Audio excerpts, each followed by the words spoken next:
When we make collections, one of our goals is to make something that's more experiential rather than just making the narrative that's involved in the designs and the t-shirts. And for first collection, we had gone the route of making a mini magazine, which is called the zine. And all of that illustrated the darkness or the architecture of really old churches, like Gothic type of churches, and artifacts and elements that were considered to be in that collection that would illustrate further the story. And so we had released that in tandem with the t-shirts and the designs as a part of just another element to illustrate everything. And so when we came into the second collection, we wanted to take that goal and use it again and set up something that would again illustrate the story, further articulate the concept. Make it a little more familiar. Yeah, and make something that was like, oh, this isn't just t-shirts. They're really making more than just that. And that came through in the making of a short film. And I had written out this story that was, at the beginning, I thought it was super cliche. I had wrote it in a couple hours and was just like, I think this could actually be turned into a short film. And it was more of me just trying to get out the ideas of what Memento Mori meant at the time and what I was processing in my brain. And so the storyline was this guy, and it could really be anybody. There's no names to anybody in the short film. There's actually no talking at all. And the whole idea was to put this guy in a position to where he's dealing with the death of a friend. He shows up at the cemetery and he processes it, but he processes it from the side of drinking himself into an unconscious state.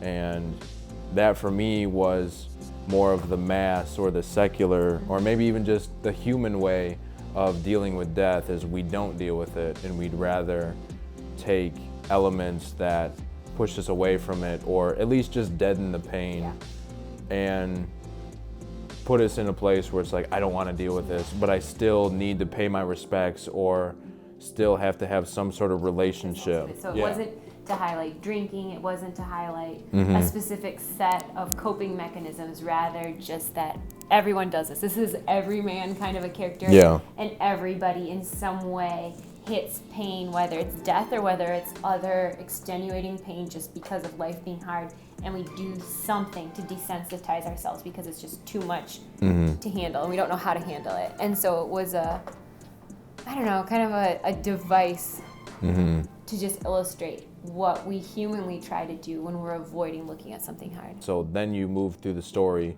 He goes into an unconscious state. He then wakes up and he's in a vision. And that was again influenced from and inspired from the first collection of Ezekiel 37. I mean, Ezekiel is taken into a vision where he's taken down into a valley where there's dry bones. And I was like, I want to take that same inspiration and plant it into the second collection because they build off of each other. And I was like, let's have this guy wake up in a dream and he sees himself dead. And that was what we did. And that was actually probably like the most fun, as far as like the filming process and the cinematics go, like that was the most fun to make, because it was like I had to look at myself and then you had to be on the altar. So I'm actually looking at you and then we had to put me on the altar and then pull back the sheet, which is actually your hand. So it's like figuring out how to do that is, I don't know, it's just really fun to like see about like the behind the scenes of making a film. And it was just like, I wonder if this is like, no, we're definitely like not big film production, but it was still just seeing inside of like, this is how they make real films.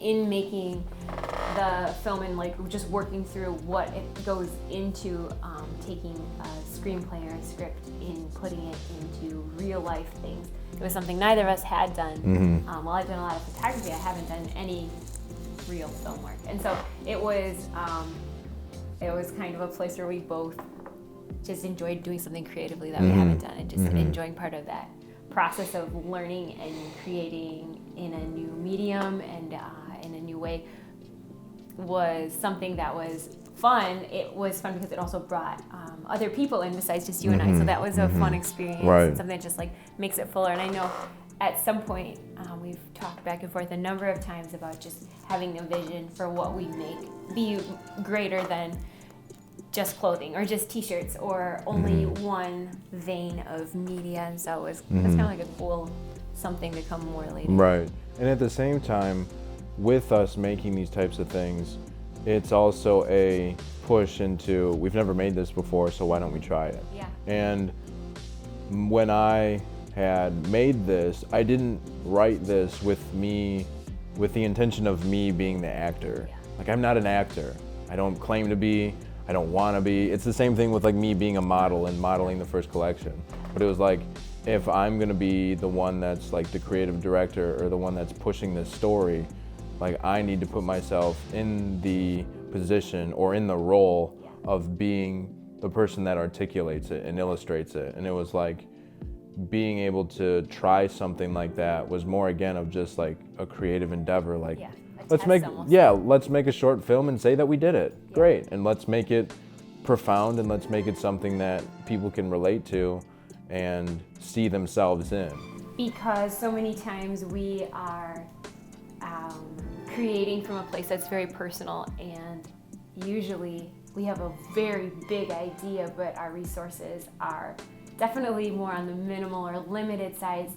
It always requires a lot of creativity and just how it comes together. And so we had reached out to another creative for some help with the actual filming of the process, and that turned into its own whole endeavor that was actually packaged in a really short amount of time. Yeah, at the end of we started shooting her the screenplay that I had written in like one day or one FaceTime call. Yeah. We had done the shot list, and then we filmed it in 2 days. We filmed first at the church in Yorkville, and then we filmed in a cemetery in Lisbon on literally the coldest day of the year. It was 8 degrees. It was so cold. And filming in the church, we actually discarded the majority of that footage, and we only used the vision or the dream scene. And then when we went to the cemetery, how long? We were there for 6 hours. Yeah. And we actually had to shoot scenes in between sitting in a car, warming up, getting out, shooting a scene, going back in the car, warming up, and just constantly doing that back and forth.